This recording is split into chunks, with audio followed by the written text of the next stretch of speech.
Bonjour à toutes et à tous. Nous nous retrouvons ici en ce début d'année 2017 entre les murs du centre de ressources documentaires du parc culturel de Rantilly, devenu parc culturel de Rantilly Michel Chartier, au cours d'un hommage qui lui a été rendu le 24 septembre 2016. Ce territoire rayonne grâce à Michel Chartier et c'était très juste qu'on puisse baptiser ce parc de Rantilly, ce parc culturel, le parc culturel de Rantilly, Michel Chartier.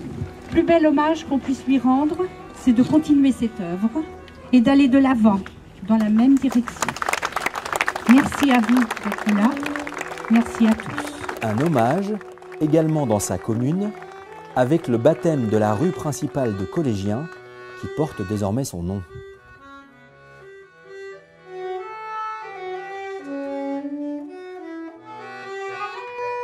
Si nous sommes ici, c'est aussi parce que ce lieu est symbolique de l'intérêt qui est porté à notre environnement à travers tous les ouvrages que l'on peut y consulter, et afin d'évoquer un sujet qui est un marqueur fort de l'implication de Marne-et-Gondoire dans l'innovation, à travers son adhésion à l'association Biomis G3.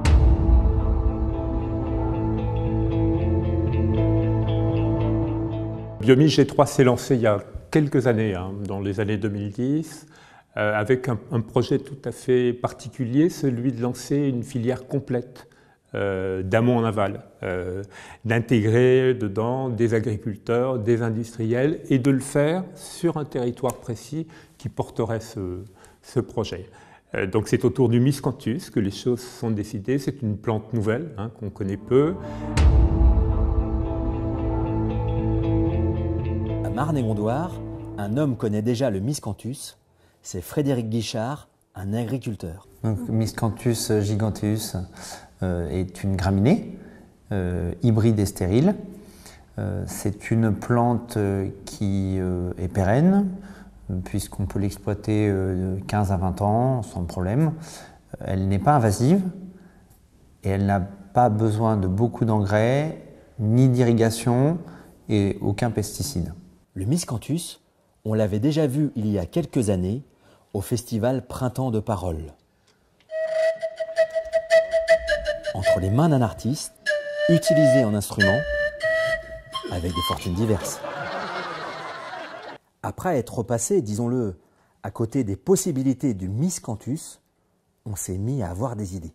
Et l'idée, ça a été à l'initiative des territoires et des présidents d'agglomération, dont Marne-et-Gondoire, on en parlait à l'instant, mais également la communauté urbaine de Grand Paris Seine-et-Oise, en Seine-Aval, à l'ouest francilien, qui ont décidé, quelque part, d'être des territoires qui porteraient les développements de cette filière. Nous avons donc, chemin faisant, depuis ces 5 ans à peu près, rassemblé de grands industriels qui étaient capables d'avoir les reins assez solides pour entreprendre les recherches nécessaires et mettre au point, et c'est ça le secret un petit peu, de nouveaux produits, non pas ce qui existe au niveau du végétal, mais de nouveaux produits avec des applications industrielles extrêmement performantes sur les marchés. C'est le cas du groupe Peugeot qui développe de la recherche dans la plasturgie. Est-ce qu'on verra demain des planches de surf ou de ski nautique en miscanthus à javeline? Pourquoi pas? Mais cet été, ce qui a cristallisé l'attention à Javeline, c'était plutôt la possibilité offerte à tous les jeunes de Marne-et-Gondoire de bénéficier de l'entrée sur l'île de loisirs tout l'été avec un pass à seulement 4 €.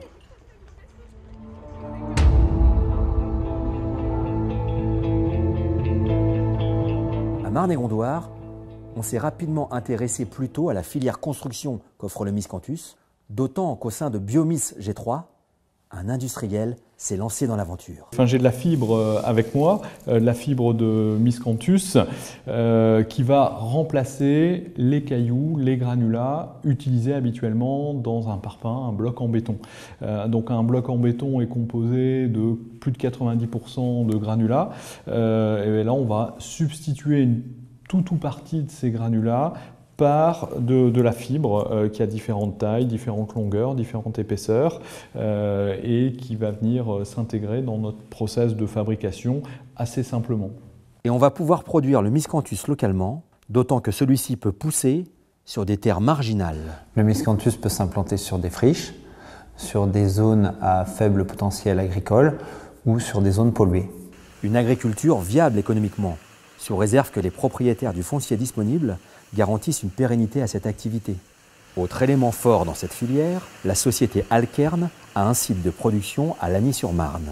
L'intérêt de la localisation à la fois du site et des gisements de miscanthus, c'est qu'on est sur un même territoire de Marne et Gondoire, qu'on va limiter sensiblement le transport entre la zone d'exploitation agricole pour le miscanthus, l'usine de transformation à Lagny pour fabriquer les blocs béton, et tout ça, quand on regarde l'empreinte carbone, l'empreinte environnementale, c'est tout bénéfice et c'est très intéressant, quoi.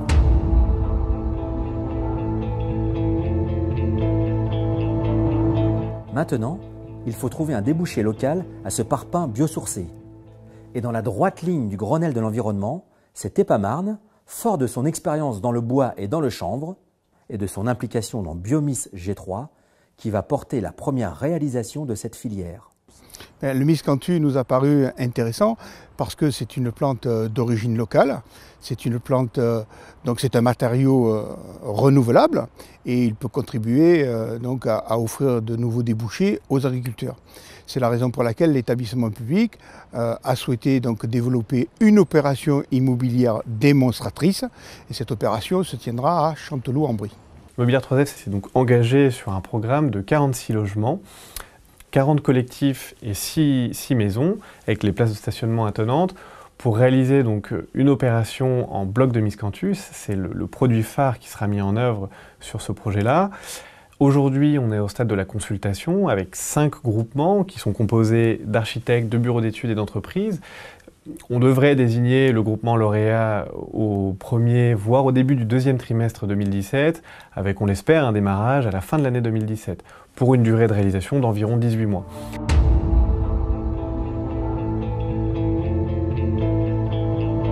Marne et Gondoire va donc accueillir le premier programme de logement construit avec du miscanthus, et quelque part, ce n'est peut-être pas un hasard. Je vous propose de revenir sur un événement.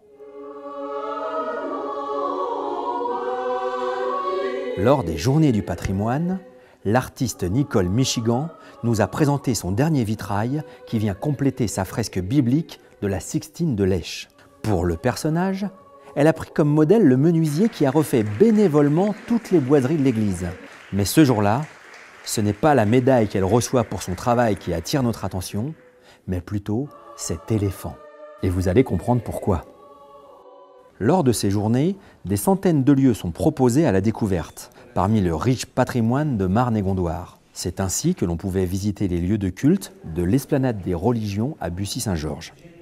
Islam, judaïsme, bouddhisme, et c'est ainsi que nous avons découvert un autre éléphant, exactement comme au lycée professionnel de Torigny.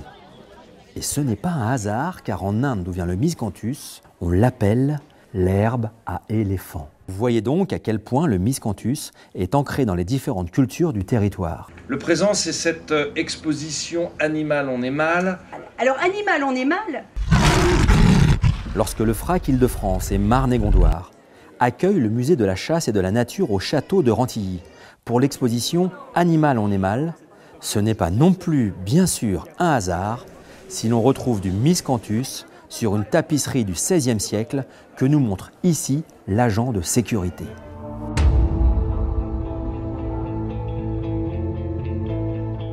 Alors, on commence à parler de plus en plus en ville de ce fameux miscanthus. Aux terrasses, au travail, en se promenant.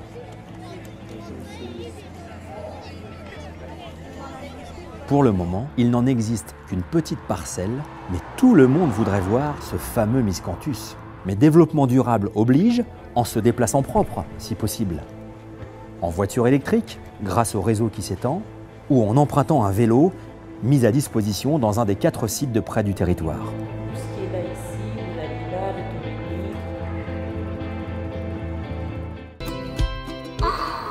L'Office de tourisme propose aussi au Moulin Russon le partage d'une nouvelle expérience authentique avec la création d'un escape game qui voit une équipe lancée à la recherche du Graal en un temps donné. Nous ne pouvons pas divulguer les secrets de ce jeu, mais vous avez certainement une petite idée de quelle sorte de Graal il s'agit, bien sûr. On sait que le miscanthus peut pousser sur des friches, alors évidemment, certains s'imaginent que les démolitions à Saint-Jean vont laisser la place à des champs de miscanthus. Ceux-là devront bien comprendre que Marne-et-Gondoire Aménagement y construira bientôt la maison de santé pluridisciplinaire. Même méprise sur ce chantier à Torigny où chacun s'interroge et où il faut y apporter le même démenti. Il s'agit bien du terrassement du futur Intermarché, de sa galerie marchande et sa station essence sur la ZAE des Vallières, aménagée elle aussi par Marne-et-Gondoire Aménagement. Et à Jossigny, non, faut-il encore le rappeler, le carré Haussmann ne sera pas au centre d'un quadrilatère de miscanthus. Aux Journées de l'environnement, dont le sujet porte cette année sur les espèces et plantes invasives, nombre de spécialistes se succèdent. On a beaucoup le phénomène des nouveaux animaux de compagnie. Mais la question est sur toutes les lèvres et la réponse tombe. Mais en tout cas, on n'est pas du tout dans le cas d'une espèce invasive. L'engouement pour le miscanthus ne fait que croître. Il y a un lecteur qui cherche le livre sur le miscanthus. J'ai regardé, on ne l'a plus en rayon. Est-ce que tu peux regarder s'il est dans une autre bibliothèque du réseau? Alors, il n'est plus à Chanteloup et il n'est plus non plus à Collégien. On peut regarder sur d'autres bibliothèques du réseau s'ils l'ont encore. Et l'on ne trouve plus un seul ouvrage sur le sujet dans le réseau des médiathèques. Il faut alors se contenter de la presse. À l'instar du rhizome du miscanthus, qui garde de l'énergie souterraine pour redémarrer en plusieurs lieux, c'est le nouveau festival Automne Jazz de Marne-et-Gondoire qui s'inspire de la métaphore pour proposer des concerts multiples sur le territoire.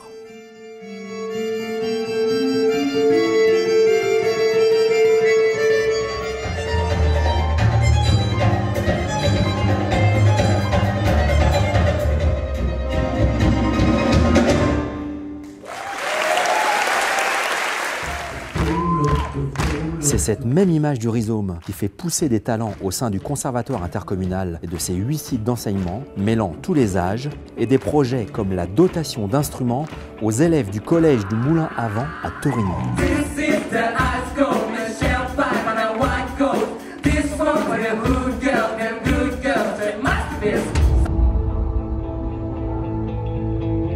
Le miscanthus est devenu un symbole des innovations de ce territoire, alors tout le monde en parle.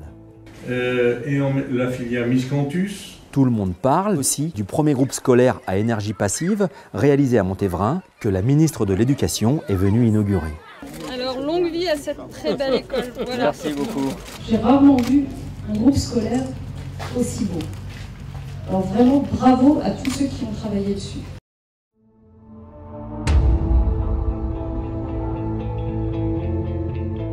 Ce jour-là, le vent a rappelé qu'un discours peut avoir la légèreté d'une feuille de miscanthus.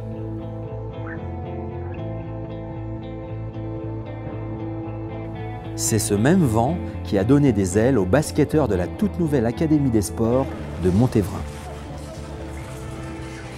Un équipement pour l'avenir, à l'image du programme d'investissement d'avenir qu'est venue signer la ministre du Logement et de l'Habitat durable dans le cadre de la convention Écocité Ville de demain.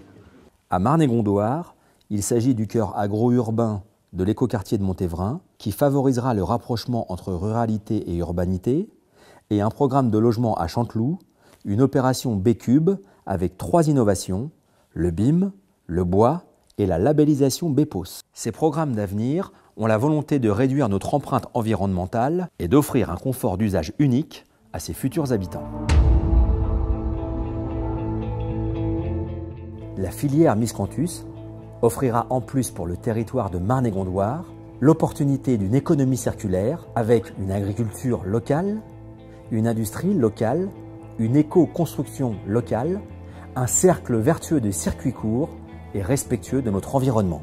On vient de vous parler longuement du miscanthus, alors pour finir, on va vous offrir un petit cadeau, son orthographe. Miscanthus.